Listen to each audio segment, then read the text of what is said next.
Okay. All right, I'm sorry I had to change the title. I realized that this was just too much information to add into that series, and that I really wanted to finish that series off with that picture of that fractal information, because this is going to take a little time to explain. All right, so this could be seen and understood without watching the ye shall know them by their fruits. So we'll just keep this in a different series altogether. And this is going to be War of the Words, okay? So check this out here. Now, I know what I said about the two witnesses, for some of you, is shocking, and you might just think, wow, I'm going to unsubscribe from this guy right now. He doesn't know what he's talking about. All right, well, that's your choice. I understand. But I do think that I showed you some things that you need to ponder and think about a little deeply, and understand that the Bible is not exactly arranged in a perfect linear line. Now, to validate some of what I said, I want you to keep in mind here that we're talking about a 42-month scenario, and that's where a lot of people believe that this has something to do with after the Antichrist emerges. But I want you to see right here that all of this takes place between these two witnesses and what they're doing, having the control over the weather and the power to shut up heaven that it rain not, that it proceeds exactly right before the beast coming out of the bottomless pit. And we're going to see that the locusts come out of the bottomless pit too, and that they are synonymous with each other. Okay? They are representative of one and the same thing.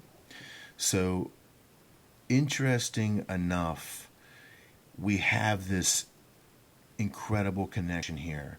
So even if you don't believe everything that I told you about these witnesses and how it's related, no big deal. Okay, that's not what we're talking about.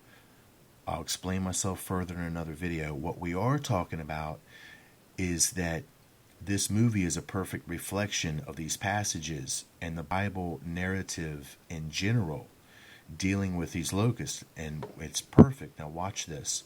Now it says, these have the power to shut heaven, that it rain not in the days of their prophecy. Now remember, in that movie, when those storms came, it never rained. Remember that. It lightened, but with no thunder. And it never rained. The movie is perfectly mirroring these storms that were without rain, exactly what we have going on, okay, in the movie, exactly. And that's what I'm saying here. So then we have this entrance here. So now let's look a little further, okay?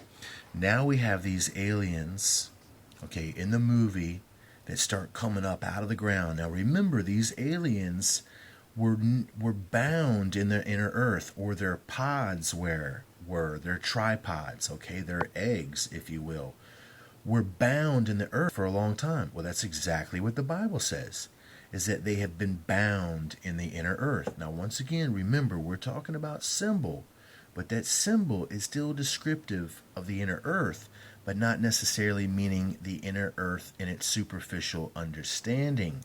Think deeply, my friends. So here we have the aliens now coming out from the movie out of the inner earth. Well, the Bible says the exact same thing, but it just calls them locusts. And we got locusts coming up out of the earth right after they're emerging out of the bottomless pit.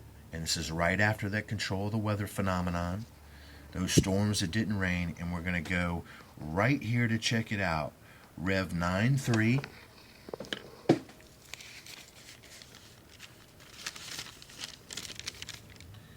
And 9:3 is going to be all about the fifth trumpet, which is these locusts coming up out of the earth.